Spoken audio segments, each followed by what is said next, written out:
Greetings from the Long Island Sound podcast. Welcome to the show. Please rate, review, and comment on the show, and call our listener line and leave a message for our guest. Dial 631-800-3579.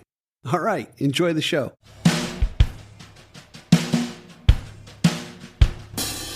Welcome to the Long Island Sound podcast, where we explore the muse and the music, from the North Shore to the South Shore, from New York City to the Hamptons, navigating the wellspring of original music from singer-songwriters and musicians from Long Island, New York. Hi, I'm Steve Yusko from gigdestiny.com.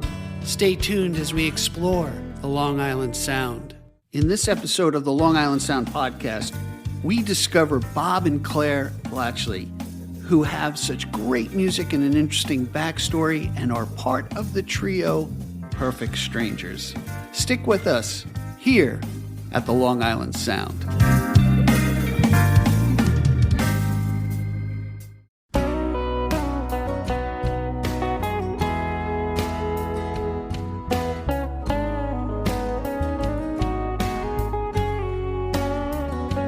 I've been ridiculed and I've been schooled, cut down to size, won't be victimized.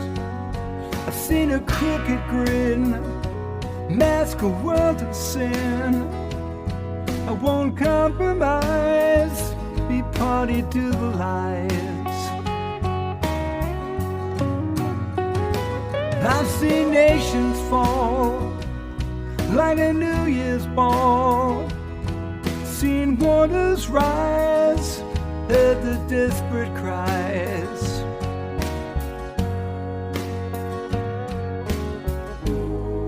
Lord, give me some solitude, a moment's rest, an interlude. Gotta find me some solitude to face the world with gratitude. I prayed for bravery, witnessed slavery, shed a solemn tear, let the flames burn near. I cursed the stormy sky and watched my mother die. She had the gift of song, it was passed along. Lord, give me some solitude so I can weigh the magnitude of a world without solitude. When will it be renewed?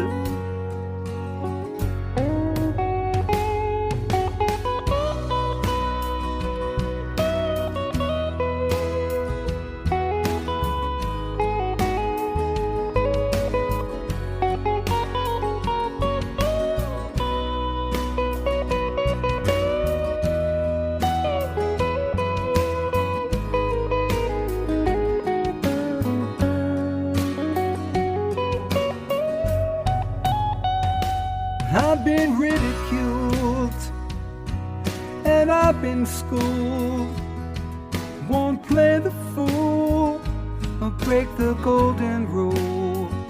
The sacred is within, to be born again, my faith renewed, give me solitude.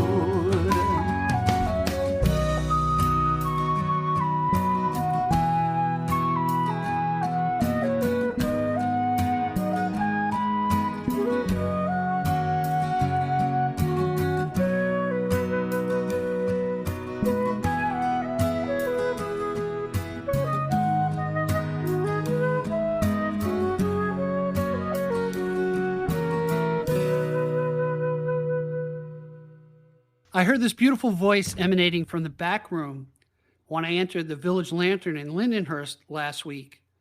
Until now, Bob Blatchley and I were perfect strangers.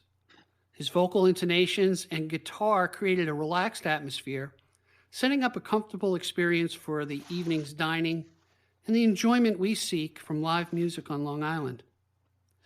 Delving deeper into his music, I found an introspective posture and a spiritual thread of lessons learned and the hope we yearn for, as he was accompanied by his wife Claire on flute through the tracks I uncovered online. And with that, I'm happy to introduce you to Bob Blatchley. Welcome to the Long Island Sound Podcast, Bob. Well, thank you very, very much, Steve. I don't really have much else to add. You pretty much covered it, so I've got nothing to say. And thank you, everybody. And that's probably the shortest podcast that we've had to date. And the season's over. And please tip your waitresses and waiters on the way out. You know what's funny? My experience of and I really love interviewing musicians and artists. And you come across, just my initial thing is as a humble guy, and all the great humble people are like, I don't know if I have much to say, but as we dive into things, you'll find out we have a lot of things to find out about you. And our goal here is really, for me, and I think for the audience, is to discover the musician behind the music. And I'm always curious, did you come from a musical family? When did you pick up an instrument? Where did it all begin for you, Bob? I was actually born in Brooklyn, and it was the typical mother-daughter house where we lived with my grandparents, my Italian grandparents on my mom's side. So they both played music. My mom was a singer. My uncle, who lived in the house, sang and played guitar. My brother played guitar and sang.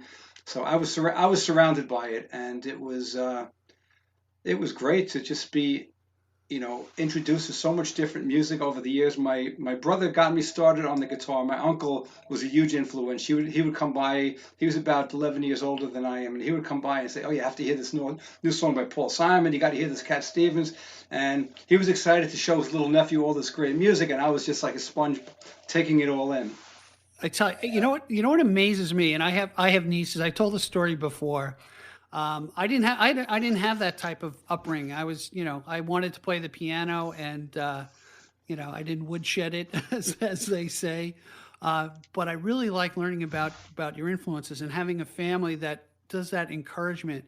You don't realize. I mean, I realize it as an adult now. What an impact kids have on adults who love music and want to share music with them. I think that's phenomenal. I have nieces. We hand the harmonicas around the campfire in the backyard, and of course they got one in every key, but they're having a grand old time. And it's that kind of influence that creates the artists that we have today. So you were really you were in like the pool of music, I guess it sounds like. Yes, it was like I had said, primarily, like I said, my mom sang. She had a beautiful voice. My grandparents played, but at that point in time, they really weren't playing that often. My uncle was really the one that kind of pushed it. But I'm just going to backtrack real quick. So I actually have one of my first memories as on this earth, and it was a musical memory. I was 5 years old. So I'm born in 1959, and my mom, with the radios on in the house, and my mom hears a song come on. She goes, "Oh, listen to this. This is the Beatles. You have to listen to this." And I started listening to "I Want to Hold Your Hand," and for the first couple lines, it didn't do much for me. But then when the harmony came in and Lennon went down and McCartney went up, I said, "Okay, now I get it." And I still remember that moment when my mom said, "Listen to this. This is the Beatles. They're gonna," and that was the big thing back then. And then I started actually playing guitar. I sang from a young age, but I actually started playing guitar at 11 years old in 1970. So that was a wonderful time to start playing guitar, because a lot of singer-songwriters were coming along after the Beatles broke up. You had your Cat Stevens, your James Taylor. I'm a huge fan of Simon and Garfunkel were big influences in my life as well. And you know what? I can actually attest to that, because Paul Simon is the influence that came to mind when I first heard your voice. Okay. I could definitely hear that influence, as we walked into the restaurant. And, for me, it's like pitching over hitting, in baseball. Singing really trumps everything else. That's what kind of draws me in. The instrument playing and knowing that craft is great, but it's the vocals. It's just that great instrument of vocals and people who hone that craft is that I find so amazing. Yep. And it's not that common. And then when you're in a group, and you could have the magic between one or more singers, like in harmony, what grabbed you, that's really kind of cool. I'm the knucklehead who has difficulty finding the first note in the song, as my wife will always remind me, going, that's the wrong key. Oh boy. So that's why I do podcasts. Oh, that's so funny. So you saw us on Thursday night, and on Thursday night I play with a trio called Different Roads. Myself, Guy Pezzullo, plays lead guitar and sings, and Rick Bonilla also plays guitar and sings. And the nice thing about the group, and the reason we called it Different Roads, is we all came from different backgrounds, but we've all got very, very different voices as well. Like you had mentioned, my voice is kind of a Paul Simonish voice, which I think is accurate. Rick Bonilla has a very, very Dylan-esque kind of that type of voice, and Guy Pezzullo has a real rock and roll voice. He'll rip out some stuff, like what's that song? I can't even think of it. He'll do some Bruce Springsteen stuff. He'll do Runaway, things like that. We can hit the high notes like that and really tear it apart. So we all come at it from different angles, and it's a very nice. There's a very nice contrast. Yeah, now let me set the stage for when we went into the Village Lantern. The Village Lantern, for those who don't know, is a great German restaurant in the heart of Lindenhurst on Wellwood Avenue. And they recently expanded, and they opened the place up. They used to have a bakery next door, and it's really kind of airy now, and they're doing some more work in the back. But I we go for the food, but if there's music, that's a bonus for us. And we were used to seeing older gentlemen, playing the accordion and very ethnic music. So when we walked in, we heard you singing. I'm like, oh, this is cool. This is something I can relate to. And it kind of filled the atmosphere. I know I said that in my introduction, but it really kind of sets a beautiful stage, and I think that's key for any musician who plays live. You kind of ebb and tide through performance and background, I think, to a certain extent, and you have to have a feel for the room and what have you. So you played it well. Well, thank you very much, Steve. I appreciate that, and I will pass the compliment on to Rick and Guy. And, we've been doing it there. Believe it or not, I was figuring it out the other day. It's about 10 or 12 years already that we're there on Thursdays. Wow. And they couldn't. They're great to us. We love coming in there. It's a fun night out. And I'm very blessed at this age to be able to perform and record and write and sing. And I worked in finance. I actually worked on the trading floor for 30 years, and somehow I walked away and still had my voice, which I'm lucky about, because a lot of people I know had polyps and things like that. Sure, they kind of lost their voice a lot. So I'm very grateful. That's nice. It's interesting, and I try to help friends get gigs, and it's not easy. And a lot of singer-songwriters listen to the podcast. And, sometimes it's great. It's a blessing for you that you've had this, every Wednesday or so go on. That's really great. It's hard to break into a place, especially when you have a good artist and the venue operators. Hey, these guys they're a fixture here, So it's I find that interesting, and that's, I think, the struggle that some young artists have in breaking into playing consistently live out there. Very true. Yes, very true. And what we're going to hear is Bob has a few songs, some original songs. We always like to expose our audience to some great original music that can kind of get buried in the weeds on Spotify, so to speak. So we'll be jumping into that later. So did your brother continue with music, or any other family members, or are you the one who kind of took the torch, so to speak? Yes, my brother actually still plays. He kind of comes at it from a different approach. He's he's a student, and he likes to learn, and he's the one that breaks it down and learns tab and all that kind of stuff. He's not really, as he says, he doesn't really perform, but he loves the instrument. He loves the techniques, the concepts behind it, the mathematics of it. He's very, very much into that. And my uncle, who I mentioned earlier, who got me started, and we've played on and off over the years together. He still plays. He plays nursing homes. We're actually playing a gig this coming Thursday at an adult daycare in Farmingdale. So he's still at it, and he's got a wonderful voice, and he's a great singer-songwriter as well. That's funny. You remind me of a story. My mom was in assisted living, And I saw this gentleman who was just a really great guy. He played Santa Claus and stuff like that. And I went to visit him in his room, and I look on his wall, and I'm not kidding you. He had 20 gold albums on the wall. This is an 80-year-old man. And I said, "You're a songwriter?" He goes, Yeah, I'm a songwriter. Yeah, I got a few hits." Very humble guy. It just blew my mind. You know, you never know. You never know what's behind the person. You never know. So it's kind of cool. Hey, why don't we do this? We're going to take a short break, and when we get back, I'm really interested in when you picked up the instrument, how it came to you, how you approached it. We'll jump into that. So, hey, everybody, stick with us, and we'll be right back. Hi, Steve Yusko from Gig Destiny here.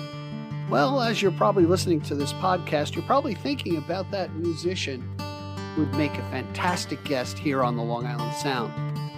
Well, we'd like to hear their story. We'd like to hear their music.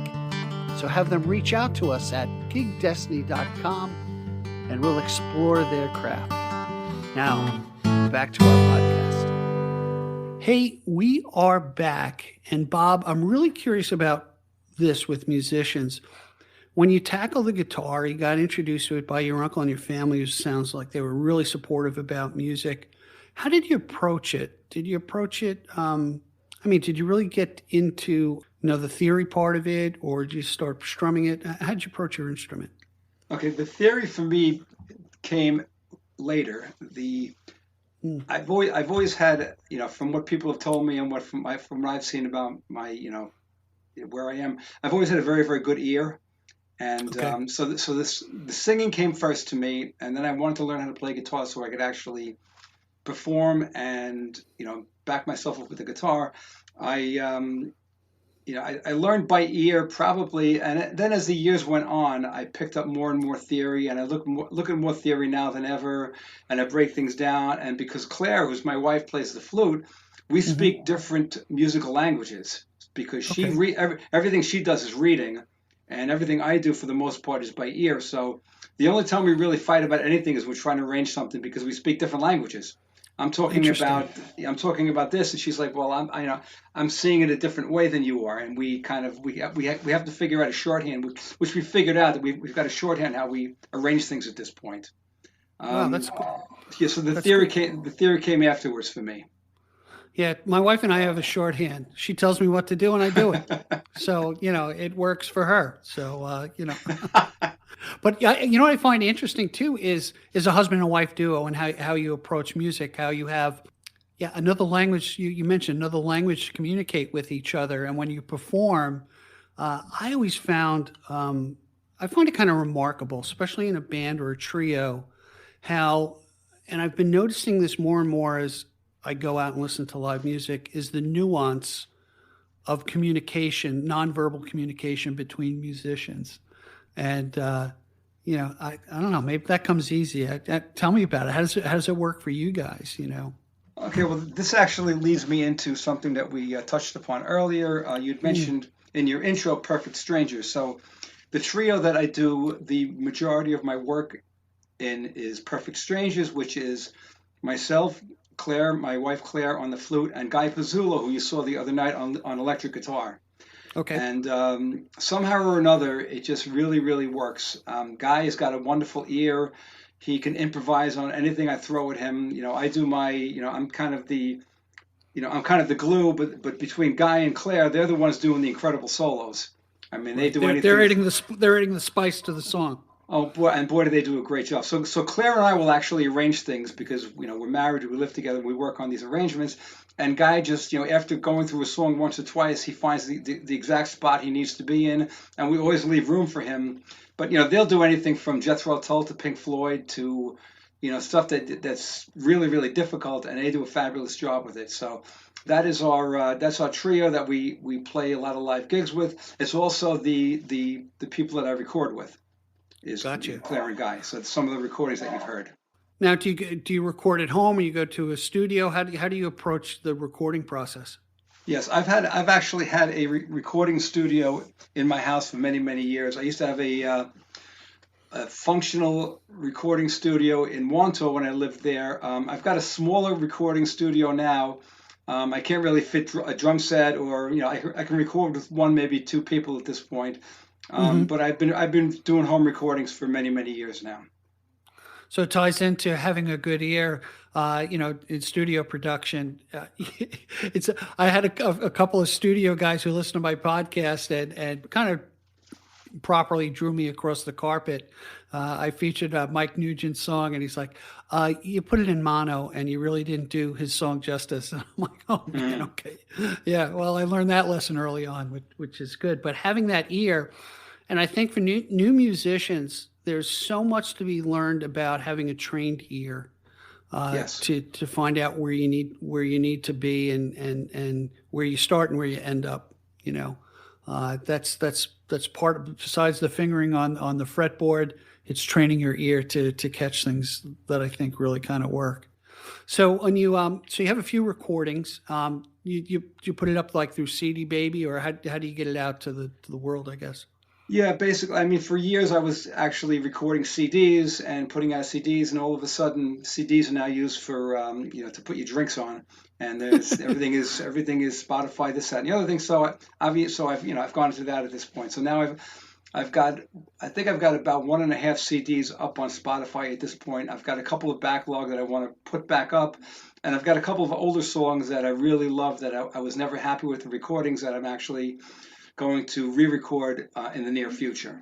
Right, and that's one of the reasons I started the Long Island Sound podcast, is really to kind of separate it out. You can throw. I equated it to like desktop printing. You can produce and put it up there, but now how do you spotlight it? And if you think about, you're not going to make. I hate to say this, you're not going to make money on Spotify, with your music. And you have to do live performance is what I'm hearing from musicians. And to get that gig, it's very rare, unless you have a large catalog of original music, to go out and just play original music. And the mixing of cover songs, and I'm sure you probably sneak in a couple of your original songs when you play out there. And that's why tribute bands really kind of jumped into the scene to get airplay, I guess, live airplay. That's very true, and it's very difficult to get original gigs, much less paying original gigs. I mean, if you go into Manhattan, you have to pay to play, which is really crazy. That's how bad it is. Right. But we do throw some originals in. It's almost like a separate entity. We've got our repertoire of cover songs that we play at the venues, that we play at restaurants, things like that, and we've also got the original slice of the pie where we do some recording, and then there are some original shows that we get involved in, and it's a nice balance. But I'm not under the delusion that that people that don't know my music are going to want to hear it, or any other original artists. Some people do. It's a small audience, unfortunately. People want to hear what they know. Yeah, true. Yeah, they want to reminisce, and they want that familiarity with their music, and I can't object to that. I think I was looking at a couple of the photos online. Did you guys play at Bartini in Babylon by chance? We've played at Bartini a few times. Dave Drew, the owner of Bartini's, is a great guy. Very, very big in the community. Always does a lot of great things for original music. He writes his own music, and he's a really nice man. We've known him probably about 10 or 15 years, and couldn't be a nicer guy.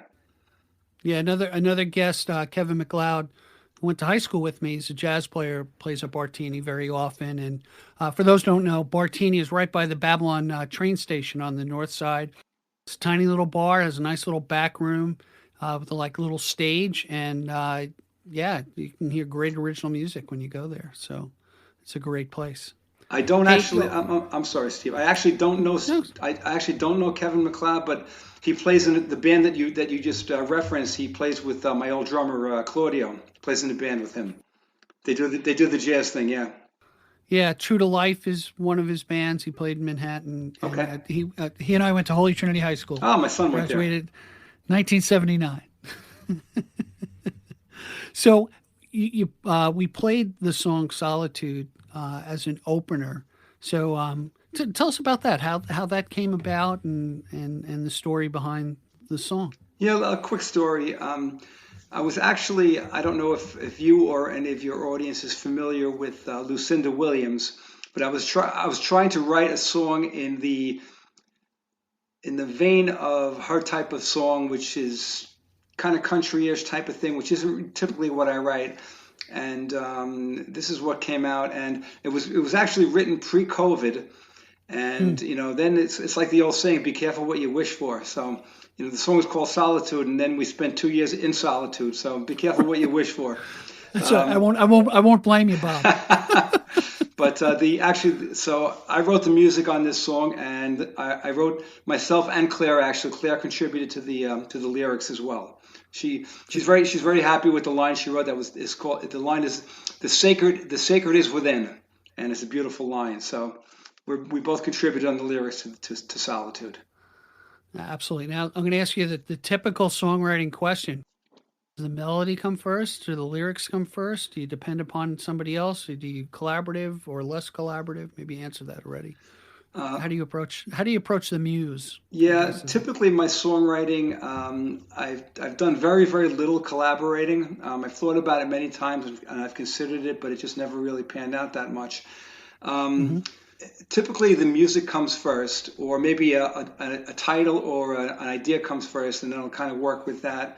I mean, I've had songs. I wrote a song. It's actually on Spotify, where I was on the subway one day going to work, and I was sleeping, and I woke up, and this melody and the line "3 bugs on ice" was in my head. What it means, I have no idea. And I actually wrote a song about it, and people say they love the song. So you just never know.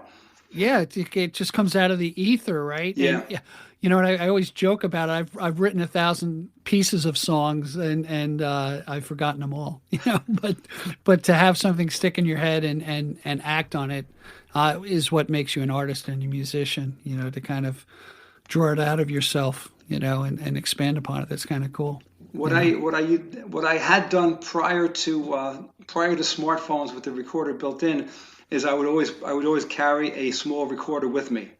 Because I get a melody in my head or a line in my head, and like you said, if you don't capture it, you forget it. So I would constantly be recording little snippets of melody, snippets of vocals, things like that, just to kind of save them. Right. Yeah, I do the same thing. I hit the little record button, and I'll just say idea for a song, idea for a poem. And then I'll go back to it when I have some solitude and some thinking time, which I probably had too much thinking time over the past 2 years. But things are starting to loosen up, and there's a lot more live music now, and it's a good thing. And let me ask you this: so you mentioned you go out and you played the wineries on the North Fork, right? You've done that. Yes. Do you try to stick to a particular geographical location, or where do you play around the island, I guess is what I'd like to find out. Yeah, it's funny how the music scene works, and Claire and I have spoken about this, and I don't know if it's because there's a lot of people in our boat that played music their whole lives, and all of a sudden they're semi-retired or retired, or the kids are out of the house and they want to get back into it. But there is a lot more musicians than gigs. So we'll take the gig anywhere. So we've been, I've been at this. I'm playing my whole life, but I got back seriously into it about 2009, 2010, and we've got a number of recurring gigs. So we play in Nassau County, we play in Suffolk County, we do some vineyards, we do some marinas out on the North Fork. We just recently got a gig on the South Fork at a place called I think it's the Beach Bar. We haven't played the gig yet, but we've got it lined up. Nice. So we've, and typically what we found over the years is when we get our foot in the door, we typically tend to stay. We're easy to work with, and we give them a good night of music. That's the whole thing. I was an earlier guest of mine, Dan Donnelly, who plays on the South Shore. He gigs. He has a full-time job, and he gigs 3 or 4 times a week. It's just, he's crazy, and I'll say that, and he'll agree with me. But one of the things I pulled out from his conversation and yours is you got to work with the venue operator and be kind of easygoing about it, and how you approach it. And I was thinking about this. Another gentleman, Eric McCormick, told me, he goes, you know what? I start out low with my volume because I'm really happy when they come and tell me to turn it up as opposed to turn it down, you Yeah. know, and take that approach, you know. That's So, good advice. Yeah. Yeah. You know what? You can always turn it up, but Yeah. the other's going to have a negative impact on you and how you go. Claire might join us, I think, right? That I would be believe she's lovely. going to try to stop down in a few minutes. Yes. Wonderful. So I'll ask her about her background, and she plays the flute, right? Yes. And yeah, really, you know, it's nice. It's a nice touch, because you don't. At least I don't run into that in the bars and restaurants. You know, maybe a wedding. You know, at the cocktail hour. I assume you do that too. You do special events or parties and stuff like that. Yes, we do parties. We do wedding ceremonies. We do wedding cocktail hours. Typically not a reception, only because then they want to get the DJ in there and everyone wants to dance, and we're a little bit mellow for that type of thing. But yeah, we've actually got a wedding coming up next month that we're doing, and we've done them at the Garden City Hotel. We've done a bunch of weddings as well. So we've got a very versatile set list. We do mellow stuff. We can do the rock stuff if that's what it calls for. We've got songs for the young kids. We've got songs for the people our age. You know, a little bit of everything. Yeah, you need that diversity, and then you kind of roll with whatever audience that you're playing with. And by the way, I'm happy to take any of your events and post it on the Gig Destiny site. We use the Google Calendar, and happy to reference where you're going to be. So when people listen to this podcast, they know where to go and say, hey, you know what? I think I'd like to listen to Bob and Claire in person. So thank you. That'll be kind of cool. Sure.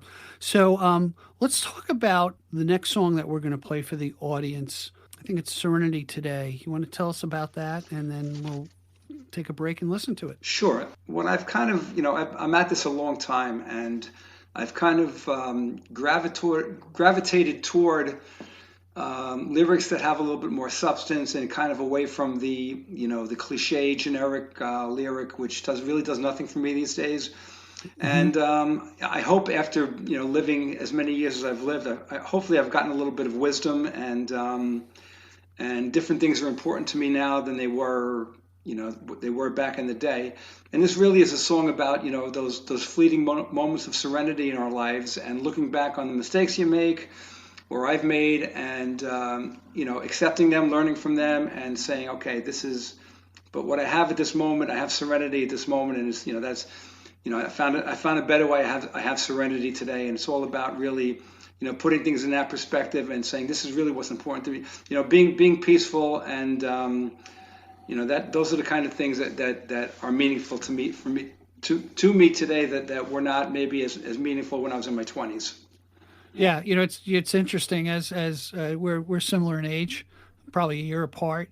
And my daughter really has been teaching me this. Is an empathetic person who counts their blessings really they give themselves a new perspective on many things. And when I was listening to the song we're about to hear, counting your blessings really just kind of resonated with me with this song. So why don't we take a listen to Serenity Today? We'll be right back.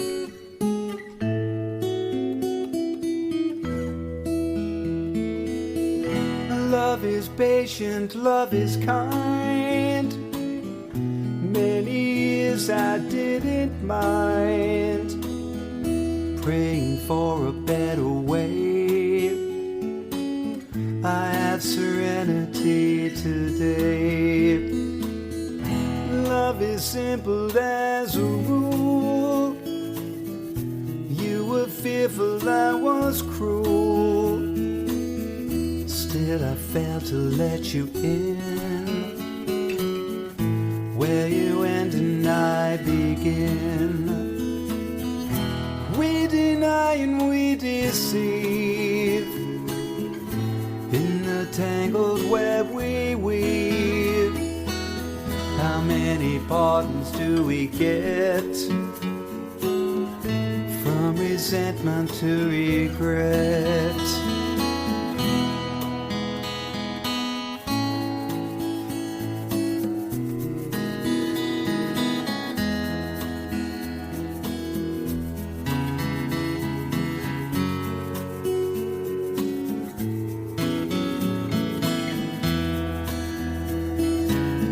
The the past is painful, don't you know? So I choose to let it go. Wisdom by another name. Will tomorrow be the same? We deny and we deceive. In the tangled web we weave. How many chances do we earn? As many lessons as we learn.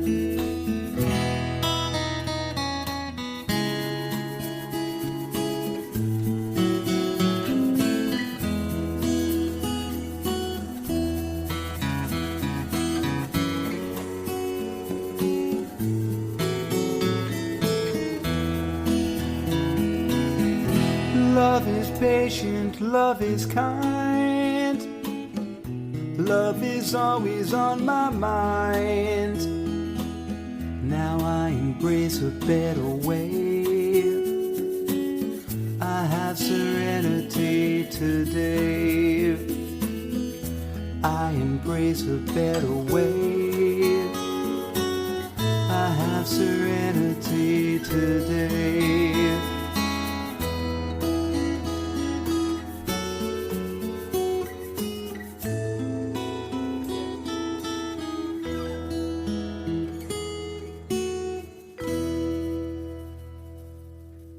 Hey, what a great song, Bob. Serenity Today. It's got a lot of great lessons in it, and it's really peaceful. It's kind of nice to listen to.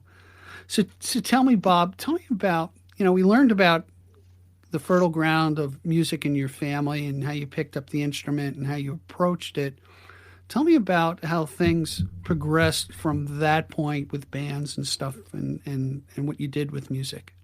Okay, so. Started playing at a young age. Went off to college, and met some great musicians in college. And turns out, I went to school up at Oswego, and it turned out that the musicians that I met up at Oswego were Long Islanders, which was great. So sure.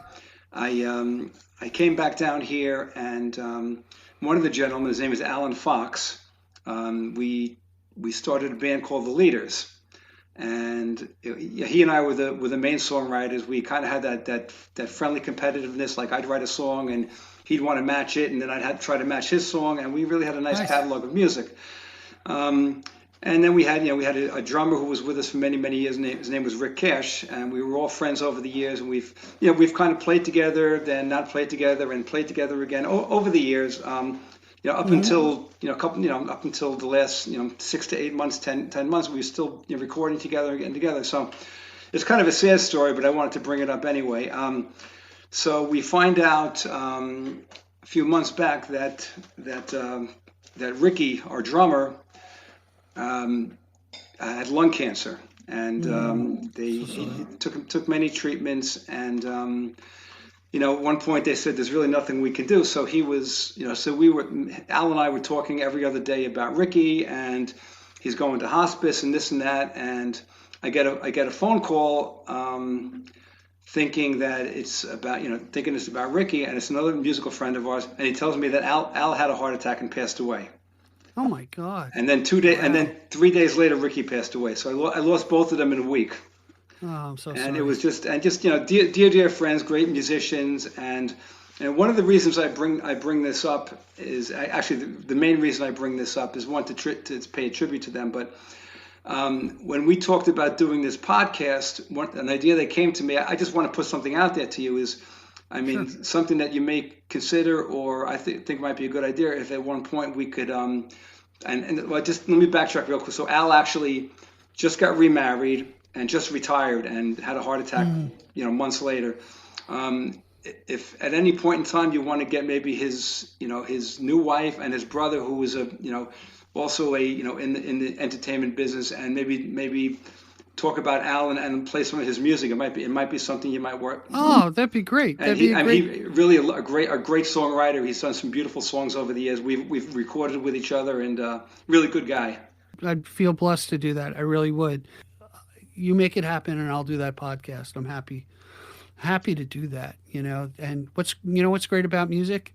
Your music lives on, along with the memories. So that's something we'll explore.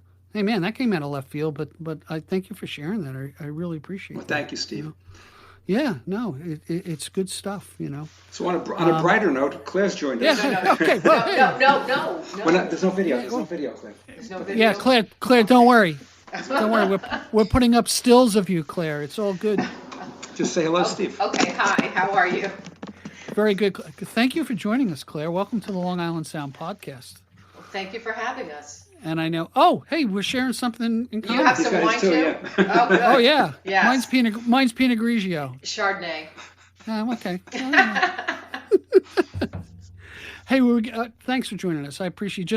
Claire just got off from work, and if I dragged my wife onto a podcast, I would be paying dearly for it moments after the podcast was done. But thanks for joining us. What I find, I'm going to ask a couple of questions, Claire. We went through Bob's background and his family, and they were very musical. How did you get introduced to music and pick up your instrument and kind of explore that? When did it start for you? Oh boy, I must have been 8 years old and started in school with all the other little kids. And I just always really loved it. I just really loved it. It stuck with me. I played in college. I had the opportunity to meet some of the greatest flute players of my time because they came to my college and we got to meet them, Jean-Pierre Rampal and James Galway. And oh, really? Yeah. I remember him with the penny flutes playing two at once, right? Yes. He's quite a character. But and then just kept playing, and after college would pick it up every now and then. Because life gets in the way, kids, jobs. Yep. And then about, I don't know, maybe 12 or 15 years ago, one of my neighbors, said, you're going to come play with us. And I'm like, I am? Right. I'm like, show me where the music is. No, you have to write the music. I'm like, oh, I don't know if I could do this. But she dragged me to an open mic, and it was humiliating. And I swore I'd never go back. And then the person running the open mic emailed me and said, "Can you learn this part for next week or whatever?" Which I ignored the email because I thought surely he must have the wrong person, seriously. Right. So I didn't answer. He sent another email and said, "No, can you do this?" I said, I don't think you know who you're directing this to. I really honestly thought he was trying to get someone else. And he said, "No, I know who you are, and I want you to learn this part." And so I did. And then after that, I was hooked, It's amazing. Something simpler happened to me where I picked up guitar late in life, played the 3 chords, was miserable, put it down for 10 years, and hung on the wall like that. Mm-hmm. And I had a friend who invited me over and said, "Hey, I hear you play guitar. Why don't you play with us?" And I played with them, and I was horrified about myself. I was just like this. I was like, but the gauntlet was kind of thrown down, and it really said, you know what, I'm going to get better because I really enjoyed their company. Mm-hmm. And being with musicians, and I was hooked. Yeah. I'm still horrible, but I don't believe that for a minute. But I can play a lot more horrible notes than I did in the past. So you've made progress. The other thing I found is kind of cool. Now it's the great retirement. With COVID and everything happening, and you're a couple who plays music together, which is rare, and you seem to get along from what Bob said. Earlier. No, I'm kidding. Oh, he's lying. You argue like cats and dogs. But to be able to share that, and he mentioned that, talking in 2 different languages, between the flute and the way he plays, and how you have to kind of sync those 2 together is I find pretty interesting. And I listened to your music, and it's just very peaceful and has just a beautiful tone to it. And I had mentioned this earlier when I introduced Bob, is that his voice is what kind of, we went to the Village Lantern for dinner, Debbie, my wife Debbie and I, and it's like the voice kind of grabbed me and then created some kind of interest. But now I really want to see you guys live because, the 2 of you playing together, and I want to see if you really argue, because that would be really cool too. Yeah, we really don't. The only thing we argue about is music. It would be cool is What? you play like this serene music, flute, guitar. He's doing his Paul Simon thing, and then you fight in between the songs. Yeah, I think that would be something to see. right. I mean, that would be, We'd have to learn how to do that. yeah, right. I've got a bit of practice under my belt with that for sure. So so in the beginning of the podcast, we heard the song Solitude. Mm-hmm. And then we just heard Serenity Today. Okay. And what I want to jump into next is the third song and I think you play on this, is Rooftop Serenade. Right. Do you want to tell us a little bit about that, or Bob, or you both? Well, no, why don't you tell them about it, Bob? Okay. Yeah. All right. I'll take over. And Bob will. He will. Yeah. Excellent. So You take instruction well, my friend. Yes, dear. We were actually playing at a vineyard, a Sonino vineyard out east. They became very, very dear friends of ours. I talked about earlier. We started playing there about 12 years ago, and we became very, very good friends with them, the owners. And anyway, so there was a couple listening to us, and when we took a break, the woman said, "Can I talk to you?" So we sat down with them. She says, "I'm one of the directors at a charity called Friends of Karen." And Friends of Karen is similar to like the St. Jude's Children, where they basically, they help families with that have childhood illness. They help the families out, but it's a local charity. It's a Long Island metropolitan area charity. And she said, "We're doing a fundraiser in the city. Would you like to provide music for the cocktail hour?" And we said we would love to. So for about how many years, Claire? About 3 or 4 years? 3 or 4 years. 3 or 4 years in a row, we would go to Tribeca Rooftop, up to the top, and they would raise hundreds of thousands of dollars for this charity. There were celebrities there, and we got to perform, and we had a ball. So anyways, I tell that story because where this song came from is, so we come to the building, and there are homeless people on the ground floor, and then you take the elevator up 12 floors, and they're raising $600,000. And I don't, and I'm not judging that. I'm just, it just the disparity just struck me, and it's really what the lyrics of the song are about. It's about the such a disparity between people who have nothing and people, yes, they're donating to. They're donating to this charity, which is wonderful, but they've got money to burn, and that's really what the lyrics of the song "Rooftop Serenade" are about.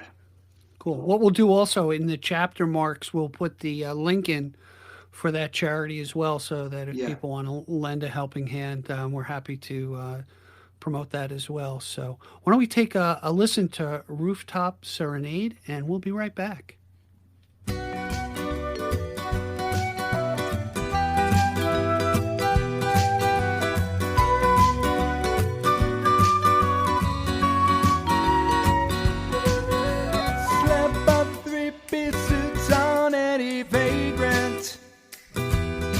Slick back his matted locks and spray him fragrant. Then who could differentiate the backup? Volunteer the mover or the shake-up. Up to the rooftop serenade.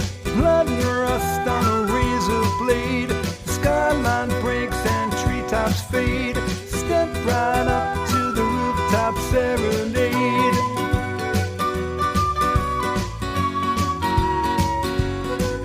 I pose behind the microphone and ponder as I let my imagination wander. Fearless dance the destination walls toward every two-bit player with a pulse. Up to the rooftop serenade. Drown your woes with lemonade. Toss it back like a hand grenade. Knock to the ground at the rooftop serenade.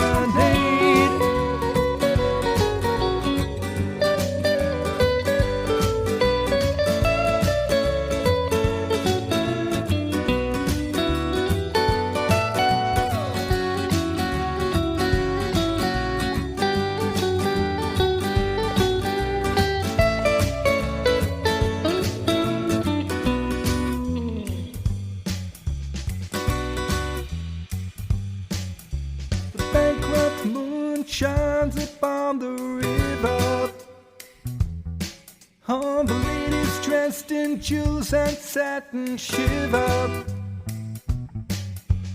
rise above the posturing and chatter, where self-importance doesn't seem to matter. Up to the rooftop serenade, blood and rust on a razor blade. The skyline breaks and treetops fade. The beggar's cup is finally filling up to the rooftop serenade. The distant stars illuminate the remnants of a weary masquerade they call the rooftop serenade.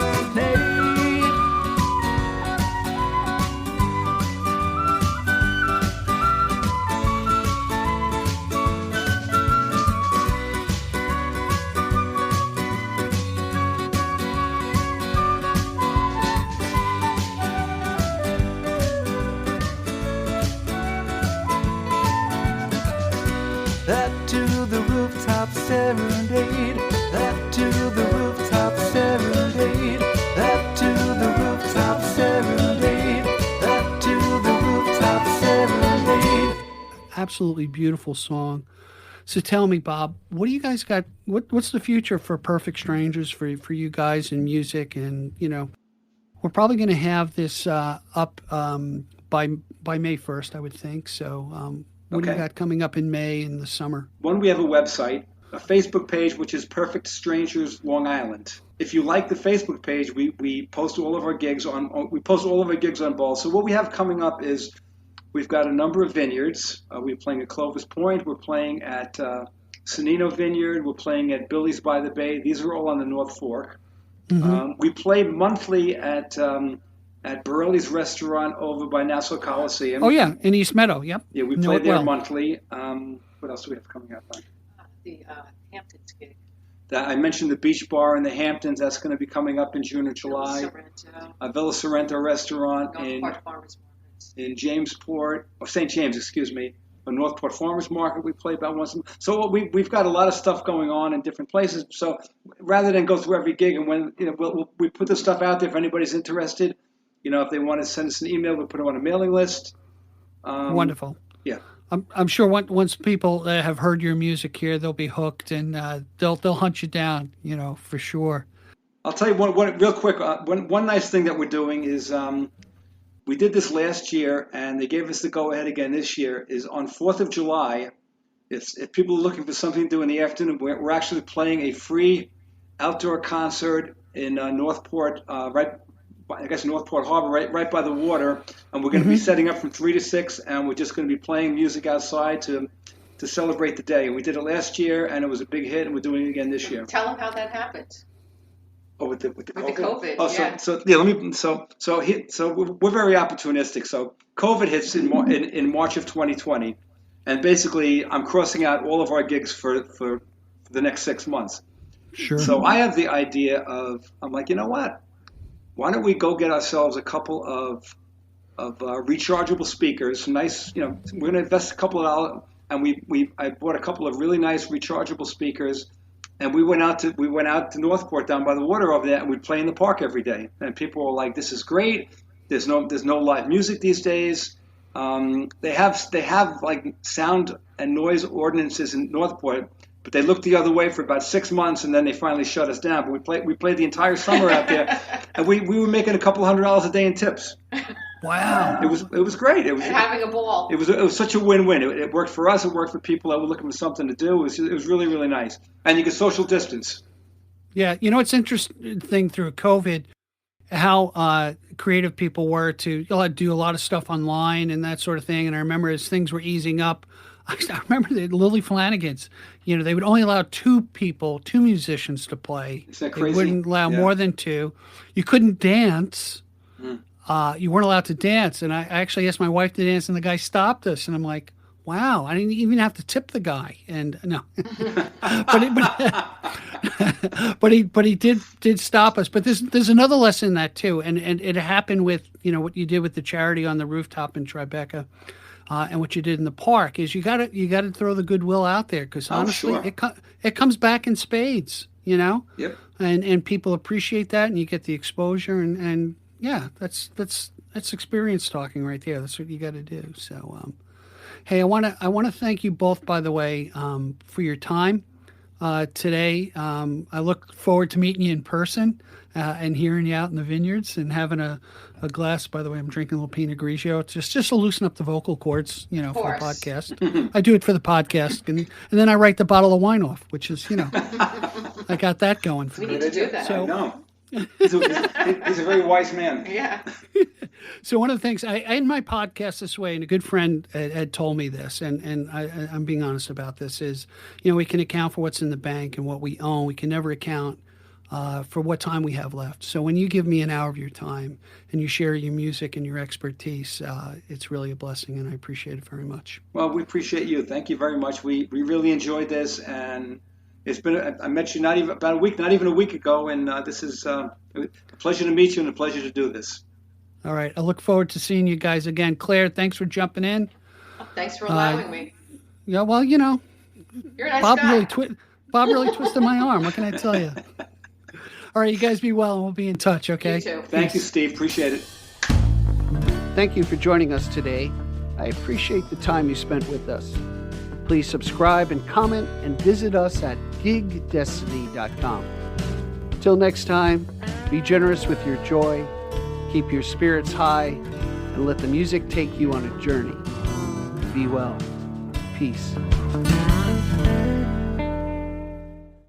Thanks so much for listening. Please rate, review, and comment on the show. We really love to hear from you.